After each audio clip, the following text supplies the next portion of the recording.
Hello friends, welcome to my YouTube channel study AK47।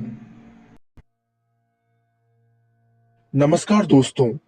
अगर मैं आपसे ये कहूं कि आप ट्रिग्नोमेट्रिक वैल्यूज को बिना रटे बड़ी ही आसानी से सिर्फ अपनी उंगलियों को देखकर याद कर सकते हैं, तो क्या आपको इस बात पर यकीन होगा? शायद नहीं। लेकिन आज के इस वीडियो में मैं आपको ऐसी ही एक ट्रिक के बारे में बताने वाला हूं। सबसे पहला काम जो आपको करना है वो ये कि आपको अपने लेफ्ट हैंड को लेना है और उसमें एंगल्स को कुछ इस तरीके से लिखना है: 0 डिग्री, 30 डिग्री, 45 डिग्री, 60 डिग्री और 90 डिग्री। अगर आपको साइन के कोई एंगल के लिए वैल्यू निकालनी है तो आप ये फॉर्मूला यूज करेंगे: sine theta is equal to under root of fingers below upon 2। चलिए इस चीज को मैं आपको एक एग्जांपल से समझाता हूं।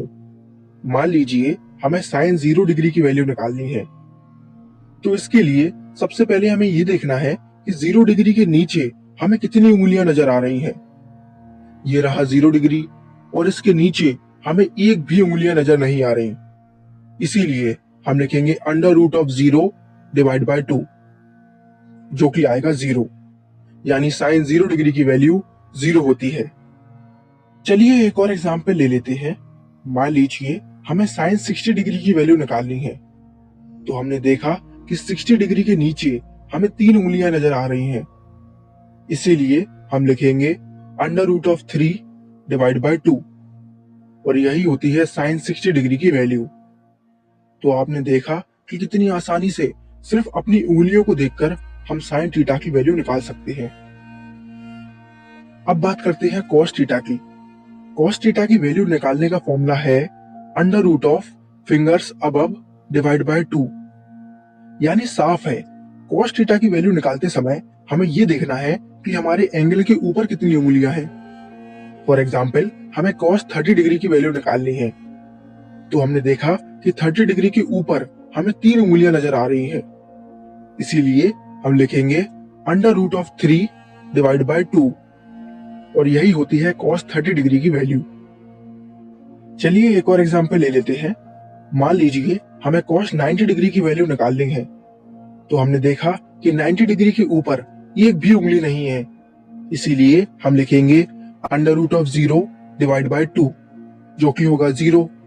यानी कॉस 90 डिग्री की वैल्यू 0 होती है। अब बारी है टेन थीटा की। टेन थीटा की वैल्यू निकालने का फॉर्मूला है tan theta is equal to under root of fingers below divide by under root of fingers above. इसको एक एग्जांपल से समझते हैं। मान लीजिए हमें टेन 45 डिग्री की वैल्यू निकालनी है, तो हमने देखा कि 45 डिग्री के नीचे 2 उंगलियां हैं, तो न्यूमरेटर में हम लिख देंगे अंडर रूट 2। 45 डिग्री के ऊपर 2 उंगलियां हैं, तो डिनोमिनेटर में भी हम लिख देंगे under root 2। Under root 2 upon under root 2 यानी कि 1। यानी टेन 45 डिग्री की वैल्यू 1 होती है। वन लास्ट एग्जाम्पल, हमें टेन 90 डिग्री की वैल्यू निकालनी है, तो हमने देखा कि 90 डिग्री के नीचे 4 उंगलियां हैं, तो न्यूमरेटर में हम लिख देंगे अंडर रूट 4। 90 डिग्री के ऊपर एक भी उंगली नहीं है, तो डिनोमिनेटर में हम लिख देंगे अंडर रूट ऑफ 0। अब आप सभी को पता है कि किसी भी नंबर को 0 से डिवाइड करने पर कोई भी आंसर नहीं आता, वो अनडिफाइंड होता है। यानी टेन 90 डिग्री अनडिफाइंड होगा। तो आपने देखा कि कितनी आसानी से हमने सिर्फ अपनी उंगलियों को देखकर साइन, कॉस और टेन की वैल्यू निकाल ली। एक बार इनकी वैल्यू आपको पता चल जाए तो आप बड़ी आसानी से इनका रेसिप्रोकल करके कॉसेक, सेक और कॉट की वैल्यू पता कर सकते हैं। आई होप आप सभी को ये वीडियो पसंद आया है। Thank you for watching.